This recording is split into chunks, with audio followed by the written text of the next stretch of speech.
Oh, hi!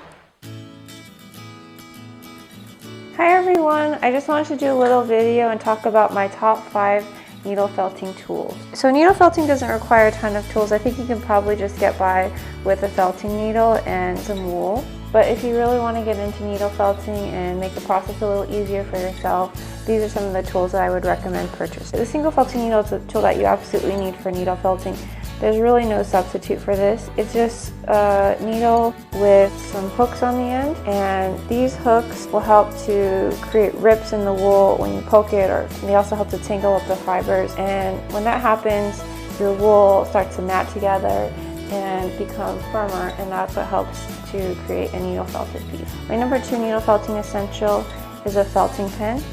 And my favorite felting pen is this one by Clover. It's a 3-pronged pen, and it's about $14 I think on Amazon, but I purchased mine at a Japanese craft store. I think a needle felting pen is really essential if you want to get into felting because it helps to speed up the process of felting. In another video I tested out the efficiency of this triple pointed pen to this double pointed pen by Daiso, and also a single felting needle.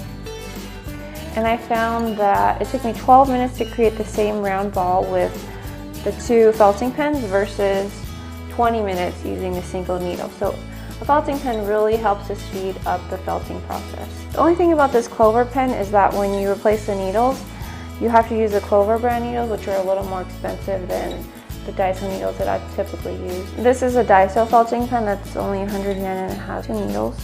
And the other felting pen that I have that I don't use a lot is this round one by Clover. It has 5 needles. I haven't used this in any videos, but I've used this to create macaroons.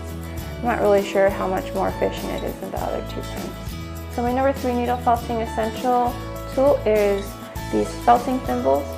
If you ever poked yourself with a felting needle, you know how painful it can be. So these felting thimbles really help to protect your fingers. They're made of thick leather, and I poked the felting thimbles multiple times, but I haven't felt the pain of the needle while wearing these, so they're really effective. Unfortunately, I haven't seen this available anywhere outside of Japan. I'm hoping to create a tutorial on how to make your own felting thimbles at some point. My number 4 needle felting essential is a sharp pair of scissors. I use scissors in basically every felting project to trim things down, to snip off loose wool, or to cut out shapes. And sometimes I use these to cut open my needle felted piece when I break my felting needle and lose the tip of it inside of my piece. I'll use the scissors to snip it open completely and fish out the needle. This is my favorite pair of scissors. It's a really strong, sharp pair of scissors made by Cutco. Actually kitchen scissors, which I received as a gift. You should have a sharp pair of scissors in your home, and any pair will work for needle felting. My number 5 essential tool for needle felting is a felting mat. I like this felting mat by Daiso. It's only 100 yen, and it's pretty sturdy. It doesn't pick up a lot of stray fibers, and it's kind of cheap because it doesn't last forever. I've gone through multiple Daiso felting mats, but I still like this the best. I also have used in my videos a sponge.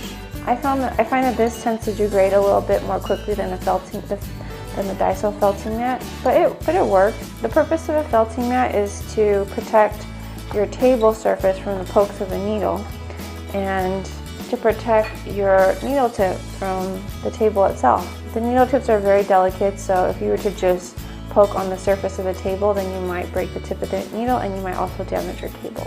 Another felting mat that I have used in my videos is this one by Clover. It's a bristled felting mat, and it feels like a hairbrush. This is great for felting flat pieces. For example, I use it to create this rainbow, which is a flat mass of wool. And the downside of this mat is that it tends to collect a lot of stray fibers. So overall, I prefer just using this Daiso felting mat for general projects, but sometimes I'll use this bristled felting mat or the sponge. So that's all. I hope you enjoyed this little video of my top 5 essential needle felting tools. Thanks for watching. Bye!